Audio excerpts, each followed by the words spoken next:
Livorno e Porto Torres unite per un progetto di sviluppo. E conferenza stampa di presentazione questa mattina a Livorno di un convegno che riguarda una parte del programma Interreg numero 3, ovvero l'unione di intenti di due porti, quello di Livorno in Toscana e quello di Porto Torres in Sardegna. Livorno e Porto Torres, due scali marittimi ma c'è di più, e questo è il titolo del convegno che verrà promosso successivamente sia dall'Associazione Culturale Sarda Quattro Mori e dal Comune di Livorno. Ha a che vedere con la partecipazione diretta di due entità come Livorno e Porto Torres per riorganizzarsi insieme. Hanno dei punti in comune e dei punti in comune anche negativi. Per il Comune di Livorno Marco Bertini, per l'Associazione Culturale Sarda Stefano Biancareddu. Ma quali sono i punti in comune positivi e negativi? Ma c'è di più di sicuro, perché sono due porti che purtroppo hanno a un certo punto una deficienza abbastanza importante, cioè le persone che vengono in questa città vengono solo per imbarcarsi. Le persone che arrivano a Porto Torres poi a un certo punto si spostano nei vari centri balneari, per cui sono due città che godono di un grosso privilegio, che è quello di vedere un sacco di persone, ma godono anche del non privilegio di vedere queste persone sparire in un attimo. Noi stiamo cercando di fare qualcosa in modo che queste persone rimangano praticamente nella zona, cioè trovare delle soluzioni perché queste persone a un certo punto abbiano la possibilità di godere dei privilegi che possono dare sia Livorno che Porto Torres. Sono due città importanti. Livorno nell'Ottocento già aveva a un certo punto questo mandato da parte a un certo punto dell'Italia di essere un posto balneare e tra i più importanti d'Italia. Porto Torres è un porto che risale a un certo punto dal periodo dei Romani e c'è stato un periodo in cui Porto Torres con le varie zone che aveva vicino era proprio il fulcro per quanto riguardava la Sardegna, e i primi approcci sono praticamente proprio vissuti in questa zona qui. Poi le persone hanno trovato delle altre soluzioni e si sono allontanate. Noi vogliamo cercare di riprendere di nuovo questo vecchio progetto, sia di Livorno che a un certo punto di Porto Torres, di nuovo di dargli un abito piuttosto importante e di riportare queste persone qui dove praticamente c'è la possibilità di stare con una felice intuizione, che poi questa intuizione dovremo trovarla con gli operatori economici. La Toscana e la Sardegna, in particolare Livorno e Porto Torres ancora più vicini, una giornata molto bella, molto allegra, diciamo così. Siamo con l'assessore Marco Bertini del Comune di Livorno, Gildo Usei Cermelli che è il sindaco di Porto Torres e il presidente dell'associazione che ha organizzato tutta questa giornata. Comincio proprio da lei per dire che è stato facile perché il feeling c'è. Sì, è stato molto facile, giustamente aiutati dall'assessore Bertini.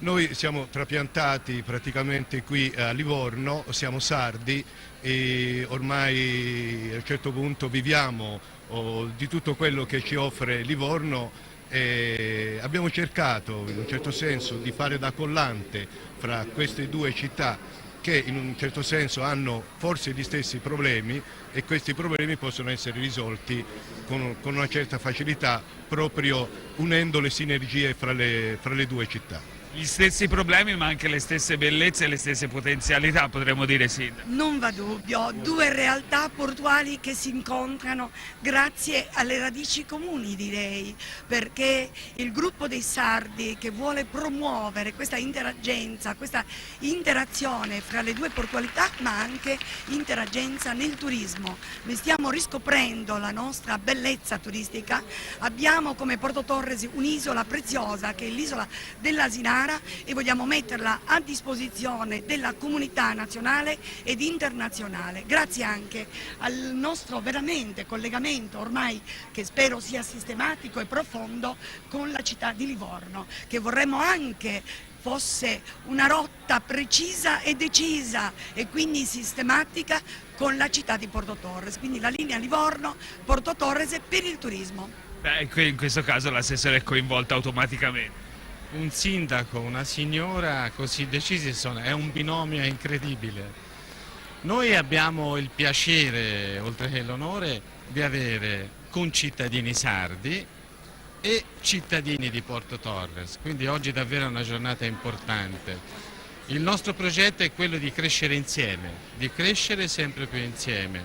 Ci sono cose che ci uniscono, ci sono aspetti anche diversi, dobbiamo fare delle diversità una ricchezza e delle cose che ci uniscono un elemento di Sarda forza. Quattro Mori di Livorno fa il bilancio della 2 giorni dedicata ai rapporti tra Livorno e Porto Torres.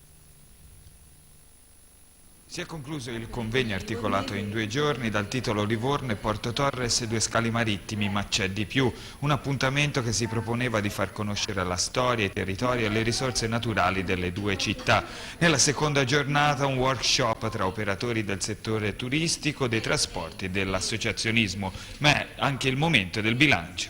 Anna Marina Acciaro ha lavorato molto per questi 2 giorni, siamo al momento del bilancio. Sì, effettivamente il lavoro è stato notevole, si parla di 5-6 mesi di preparazione a questo evento. Con tutto ciò devo dire che è andato molto bene, siamo molto soddisfatti perché abbiamo avuto una discreta partecipazione di pubblico, anzi direi una buona affluenza, ieri, nella giornata di ieri, e anche oggi abbiamo visto che abbiamo molti operatori del settore e quindi il workshop sta andando a gonfie vele. Speriamo che sia anche produttivo in futuro questo incontro. Ecco, a proposito del futuro, potrebbe esserci un nuovo incontro in Sardegna. Ma noi ce lo auguriamo, penso che le premesse ci siano e quindi sicuramente ci potrà essere. In ogni caso noi non abbiamo voluto fare un gemellaggio vero e proprio, una cosa che avesse soltanto uno sfondo burocratico, diciamo, ma piuttosto un incontro di lavoro costruttivo, ecco. Quindi spero che tutto possa andare avanti e finalmente riavremo la nostra nave, perché noi fondamentalmente vorremmo accorciare le distanze proprio.